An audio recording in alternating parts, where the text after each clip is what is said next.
దాన్ని ఏమంటారు బ్రదర్? నువ్వు నన్ను అడుగుతున్నావు ఏమంటావు దాన్ని? నీతో ఎవరన్నా మాట్లాడుతున్నావు ఏమంటావు? ఒప్పుకుంటావా? మీ ఇంట్లో నీకు ఆ మధ్య మాట్లాడితే నీ పక్కన మాట్లాడితే ఒప్పుకుంటావు వారిగా? మరి ఇక్కడ ఎందుకు ఒప్పుకుంటున్నావు అంటే నువ్వు ఎందుకు అడుగుతావు నన్ను? దట్ ఈజ్ వేర్ అదే ప్రాబ్లం.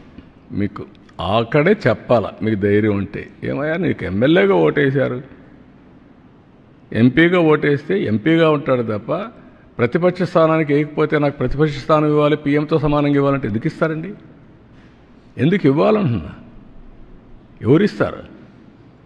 బ్యూటీ ఆఫ్ డెమోక్రసీ అర్థం చేసుకోకపోతే, ప్రజాస్వామ్య విలువలు అర్థం కాని వాళ్ళకి ఈ మరుగున ఉంటారు. వితండవాదాలు చేస్తే ఎవరు సమాధానం చెప్పలేం.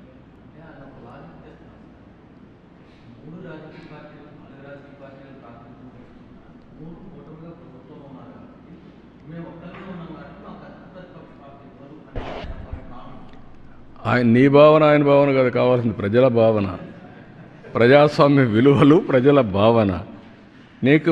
నేను ఎగతాళి చేయడం లేదు. We will respect people. మీరు పేపర్లో రాసినా వాస్తవం ఉంటే నేను వింటాను, ఇష్ట ప్రకారం రాస్తే నేను వినకపోవచ్చు, చదవకపోవచ్చు. అదే సమయంలో నేను నీ మీద బురద జల్లేస్తాను, గుడ్డగాల్చి ముఖానేస్తా, కడుక్కొని వెవ్విరిడంటే కుదరదు. I have to say very emphatically, damage చేస్తాను, ఇదే మరి చేస్తాను అంటే కుదరదు. That is where I'm saying. మీ డెమోక్రసీలో ఎందుకంటే నేను ముఖ్యమంత్రి స్థానంలో కూర్చుంటాను, నాకు ఓట్లు వేసారంటే ఎట్ అవుతుందండి? Be clear. ఒక ప్రైమ్ మినిస్టర్ని, ఒక ప్రెసిడెంట్ని, లేకుంటే ఒక చీఫ్ మినిస్టర్ని ఎన్నుకునేది ఆ రాజకీయ పార్టీకి ఓట్లు వేసినప్పుడు వస్తారు. 1/10 ఓట్లుంటే ప్రతిపక్ష స్థానం ఇస్తారు. మెంబర్స్ని పెట్టుకొని ప్రపోర్షనేట్గా టైం ఇస్తారు. అది ఇప్పుడు ఎస్టాబ్లిష్ చేయలే. మనతోనే రాజకీయాలు రాలా, మనతోనే కొత్త ఇది రాలా, ఎప్పటి నుంచో ఉండే సాంప్రదాయాలు ఇవన్నీ. ఢిల్లీ పార్లమెంట్లో సేమ్ థింగ్ ఫాలో అవుతున్నారు, మన అసెంబ్లీలో సేమ్ థింగ్ ఫాలో అవుతున్నాం. కడాన మీరు పేపర్లు, ఇప్పుడు అన్ని పేపర్లు వస్తారు అక్కడికి, టీవీలు. 5 సంవత్సరాలు కొన్ని పేపర్లు రానిచ్చారా? టీవీలు రానిచ్చారా? మీరు విలువల గురించి మాట్లాడడం ఏంటి? We will maintain that values, but exploitation అంటే మాత్రం కుదరదు. నేను I'm very firm on that.